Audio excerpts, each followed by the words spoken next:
Sinapali block office ପରିସରରେ ସ୍ୱଚ୍ଛତା କାର୍ଯ୍ୟକ୍ରମ ଅନୁଷ୍ଠିତ ହୋଇଯାଇଛି।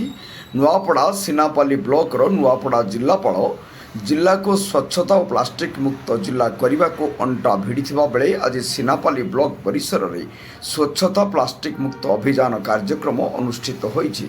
କିଛି ଦିନ ତଳେ ସିନାପାଲି ବିଡିଓ ଲୋକଙ୍କ ଅଭିଯୋଗକୁ ସମ୍ମାନ ଜଣାଇ ନିଜେ ନିଜ ହାତରେ ଡ୍ରେନ୍ ସଫା କରି ଏକ ମହତ୍ତ୍ୱପୂର୍ଣ୍ଣ ଉଦାହରଣ ସୃଷ୍ଟି କରି ଅଯତ୍ନ ପ୍ରେରଣାର କେନ୍ଦ୍ରବିନ୍ଦୁ ସାଜିଥିଲେ। ସେହି ମହାନ ବ୍ୟକ୍ତିତ୍ୱଙ୍କ ପଥର ଅନୁସରଣ କରି ସିନାପାଲି ବ୍ଲକର ଏମ୍ଆଇଙ୍କ ନେତୃତ୍ୱରେ ସମସ୍ତ ଗ୍ରାମ ପଞ୍ଚାୟତର ଯୋଗାଣ ସହାୟକମାନଙ୍କ ସହାୟତା ଆଜି ସକାଳ 6ଟା ସମୟରେ ସିନାପାଲି ବ୍ଲକ ପରିସରକୁ ସ୍ୱଚ୍ଛତା ଅଭିଯାନରେ ସିନାପାଲି ବ୍ଲକ ପରିସରକୁ ସଫାଇ କରାଯାଇଥିଲା।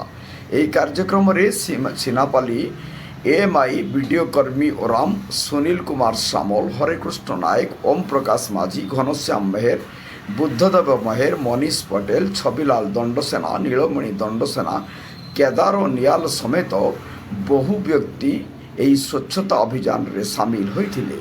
नूआपड़ा जिल्लारू परमेश्वर मेहर रिपोर्ट जनता एक्सप्रेस।